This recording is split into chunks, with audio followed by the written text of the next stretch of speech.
Let's start with our prayers. Hare Krishna, all the devotees. Let's start with our prayers. This is Sri Jagannath Baldev Subhadra Maya, Sri Sai Gaur Chandra Ji, Sri Vamandev, Parshuram Ji, Panchatattva Ji, all the assembled devotees and Shri Prabhupada. ओमज्ञान्तिमिरान्धस्य ज्ञानाञ्जनशलाकया चक्षुरुन्मिलितं येन तस्मै श्रीगुरवे नमः।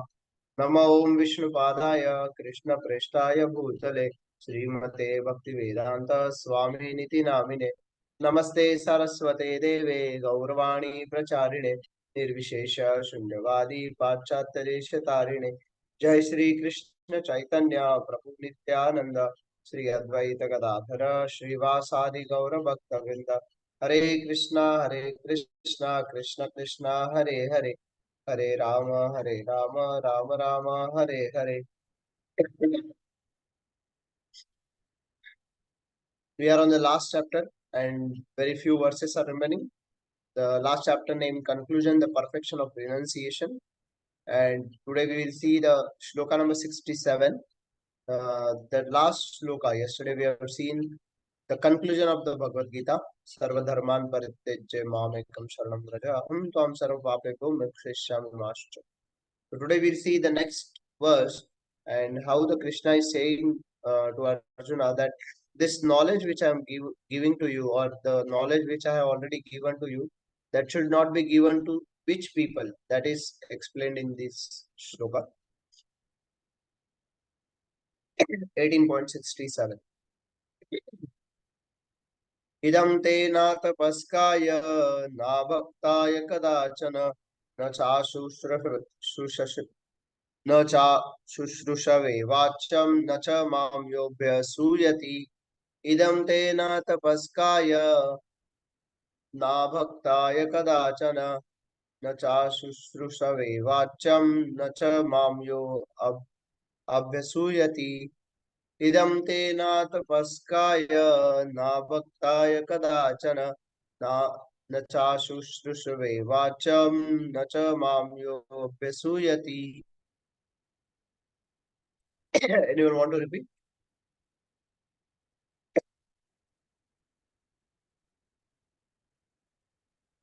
Hare Krishna.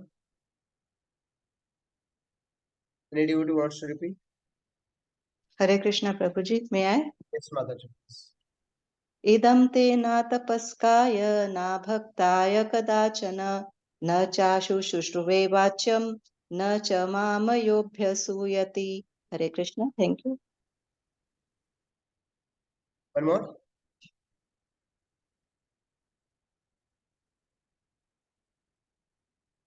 Hare Krishna. Idam te na tapaskaya na bhaktaya kadachana na chashushrusave vachyam na cha mamyo bhavyasuyati. Okay, very good. Thank you very much, Mataji. You see the translation and purport by His Divine Grace A.C. Bhaktivedanta Swami Prabhupada. So Prabhupada is telling here in this shloka, this confidential knowledge may never be explained to those who are not austere, na tapaskaya, those who are not austere, or devoted, na bhaktaya, means those who are not devotees, or engaged in devotional service, na cha shushrusave vacham, na cha mam yobhyasuyati, nor to one who is envious to me. So, four kinds of people, God is telling Arjuna that this confidential knowledge which is given, that should not be explained. Let's see in the purport what Prabhupada is telling. You can see here. Na tapaskaya, that is na atapaskaya, never to one who is not austere. Na bhaktaya, na abhaktaya, to one who is not a devotee. Na chashushrusave, never to the one who is not engaged in devotional service. And nachamam yobhya suyati, never toward those who are envious towards me. The purport Prabhupada is telling. So the knowledge is given by Krishna. to Arjuna, and through Arjuna to us. So to accept this knowledge fully, what we should have, and when we do the preaching activities, to whom it is not to explain, means we can explain, they will listen also, but there will not be any difference, or there will not be any transformation will happen. So first of all, while giving this knowledge, we should understand that people should come to the platform of receiving that knowledge. Otherwise, just giving the knowledge will not work, because it will not transform the heart of the person. So that's why Prabhupada is, and Krishna is also given this clearly, that we should not give this confidential knowledge. It will never be, it may not never be explained to those who are not austere. Those who are just, they want the comfort situation in life, they will not understand this essence of this knowledge, that is the Bhagavad Gita. They will not never understand the Bhagavad Gita.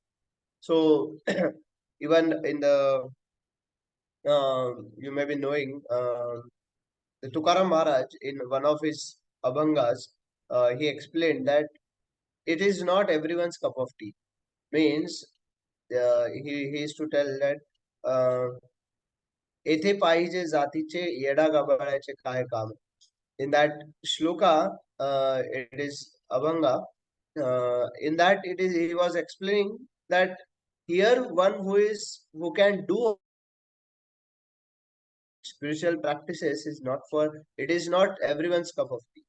So here people should be austere. That's only Krishna is explaining here, that the Bhagavad Gita will never be understood by those who are not austere, those who are not devoted, those who are not having any devotion. They are just self-centered, they are just sense gratifiers. They will not understand. The one person who is sense gratifier will never be understand the knowledge of Bhagavad Gita. They will not have the heart transformation by reading the Bhagavad Gita.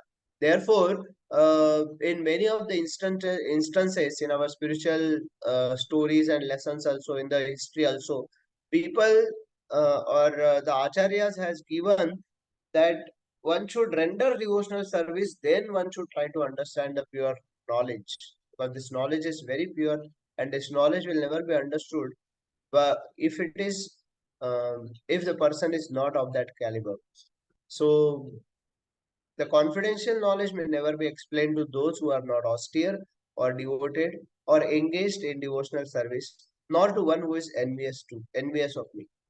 So in the purport, Prabhupada is saying persons who have not undergone the austerities of the religious process, who have never attempted devotional service in Krishna consciousness, who have not tended a pure devotee, and especially those who are not, who are conscious of Krishna only as a historical personality, or who are envious of greatness of Krishna, should not be told this most confidential part of the knowledge. What is the most confidential part? That we have just seen yesterday, 65, 66 shloka. Sarva dharman parityajya. Means Krishna has explained so many things in the Bhagavad Gita, entire Bhagavad Gita.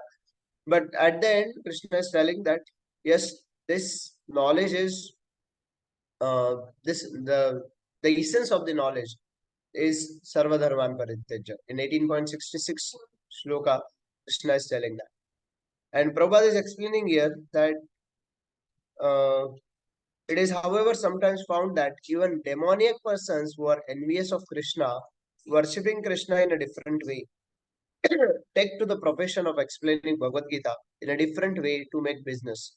But anyone who desires actually to understand Krishna must avoid such commentaries on Bhagavad Gita. That's why we also told in many of our, by many of our seniors and acharyas, that unnecessarily avoid the reading of other writers. We should read the bona fide scriptures, the scriptures or the writings which are coming in the disciplic succession, that only we should read. And because that knowledge will make us uh, more healthier in our devotional practice. So, yeah. So here one very important point Krishna is given. Prabhupada also told in purport that it is, however, sometimes found that even demoniac person who are envious of Krishna, worshipping Krishna in a different way, take to the profession of explaining Bhagavad Gita in a different way to make business. But anyone who desires actually to understand Krishna must avoid such commentaries on Bhagavad Gita. So in the market, there are n number of commentaries on Bhagavad Gita given by n number of people, those who are not devotees. So what we can understand from a non-devotee or from a envious person of Krishna uh, about explanation about the Bhagavad Gita. So actually, the purpose of Bhagavad Gita is not understandable to those who are sensuous. Very important statement here. Actually, the purpose of Bhagavad Gita is not understandable to those who are sensuous. Sensuous means what? Sensuous means those who are sense gratifiers. Those who don't want to come out of their sense gratification or out of their comfort zone, they will never understand the purpose of Bhagavad Gita, actual purpose of Bhagavad Gita. Sorry. Even if one is not sensuous but is strictly following the disciplines enjoyed in the Vedic scriptures, and if he is not a devotee, he also cannot understand Krishna. Not only sensuous, here it is told that sensuous means sense gratifier. Sense gratifier means those who are not austere. Tapa, dana, shaucha, satya tapa, shaucha, dana. Uh, what it is? Shaucha, tapa, shaucha, daya, satya. Yeah. So these four principles of principles of dharma, tapa, shaucha, daya, satya. So out of that tapa means austerity. So tapasya, unless one is austere, will not understand. That is only given. Those who are sensuous, they will never understand. Even if one is not sensuous, only austerity will not work. So even one if not sensuous, but is strictly following the disciplines enjoyed in the Vedic scriptures, if he is not a devotee, he also cannot understand Krishna.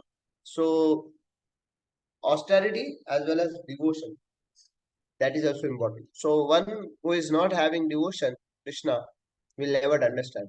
Because unless we have a devotion, we will not render a humble and dedicated service to the Lord. So person should be non-envious, he should be austere, and he should have the devotion, because that devotion for the service of Lord, that is needed.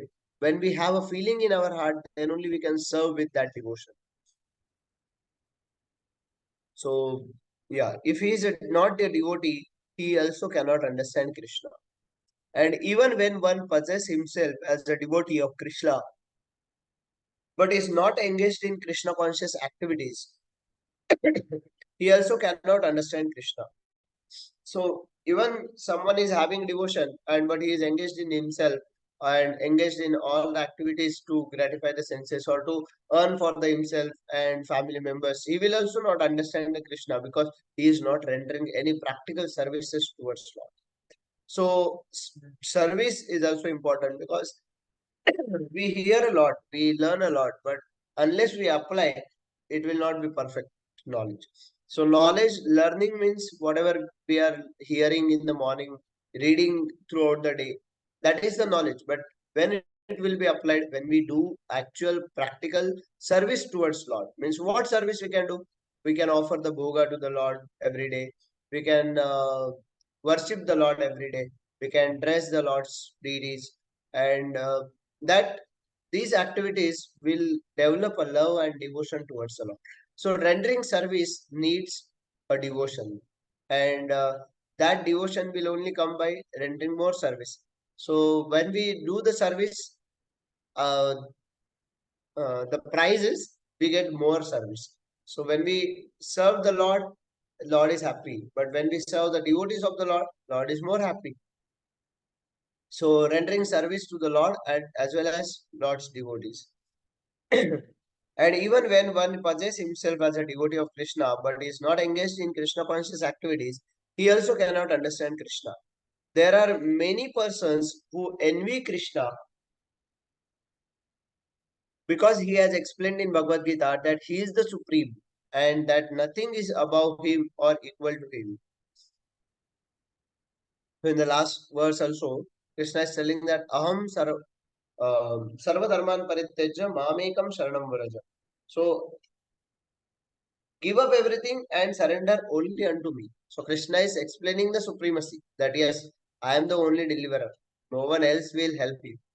So only our help is Krishna only. Our hope is Krishna only. He can only help us. So there are many persons who is envious of Krishna. How they like who was envious in the scriptures? We can see Hiranyaksha, Hiranyakashipu, all those who are uh, envious, and they were envious how Krishna can enjoy, or how Lord Rama can enjoy. Ravan was envious that how he can enjoy Sita. Sita, I am the only enjoyer. But Krishna, even Brahmaji, who is the creator of this universe, he is telling that Ishvara Parama Krishna Satchidananda Vigraha. Krishna is the Param. He is the only one. And there are many persons who is envy Krishna because he explained in Bhagavad Gita that he is the supreme. Krishna is explaining supremacy. He is uh, because he is the supreme, and that nothing is above him or equal to him. There are many persons who are envious of Krishna. Such persons should not be told Bhagavad Gita, for they cannot understand. Means unnecessarily we don't want to waste our time in explaining Bhagavad Gita to such people. Therefore, Krishna is telling that catch those people, those who are those who can, and there are n number of people. There are n number of people, those who can understand Gita, those who have these qualities of austerity, devotion, and other things. There is no possibility of faithless persons understanding Bhagavad Gita and Krishna. Without understanding Krishna from the authority of a pure devotee, one should not try to comment upon Bhagavad Gita. So, first up, there are many people, those who want to comment on Bhagavad Gita. I will also write a commentary of Bhagavad Gita, but it will not work. Commentary can only be written one by whom those who have understood the Krishna and Bhagavad Gita by the authority of a Guru. So one who is authoritative from that person only we can hear. So in the institution we have given uh, the the scholarly persons, they give the knowledge to the all public, and scholarly is not needed. That is that is a one kind of gift given by Krishna. But those who have the quality of full surrender, devotion, austerity, all these qualities is explained, they even can give this knowledge. So, but without understanding Krishna from the authority of a pure devotee, one should not try to comment upon Bhagavad Gita. Only Krishna and Prabhupada is telling here that rather than explaining to all, first try to understand and inculcate this knowledge. Think over this knowledge, what the quality of high level of knowledge is given by Krishna in the Bhagavad Gita. And that Guhyatam knowledge, Idam Tib, it is a Guhya, it is very confidential knowledge. This confidential knowledge cannot be explained to everyone. So before explaining, we should always filter out, yes, whoever I am explaining. But that is that person is qualified to receive the knowledge. And even if it is not qualified, we have to make him qualified by engaging him such kind of activities of devotional service, and then a person can receive the knowledge. Even in the in the South India, before there are many instances, those who have not given the diksha, they were at want to, or even Ramanujacharya once went to his guru, he was not giving him answer, and then he has uh, I don't remember the exact incident, but he has taken the like exam of that devotee, and then he gave the answer to that knowledge. So there are many incidents that one who practices and one who engaged in service, then only we can receive the knowledge. For receiving knowledge, the heart should be ready, and our that heart should be humble to receive that knowledge, and we should have the devotion, austerity, to receive that knowledge, and then only we can receive the knowledge, and we can give the knowledge to such person, those who are austere, those who are devoted, and those who are engaged in some activities, and those who are not envious of Krishna, those who know that yes, Krishna is the supreme, and I accept that Krishna is the supreme, then only we can receive the knowledge. Yes. So thank you very much. Stop here. Hare Krishna.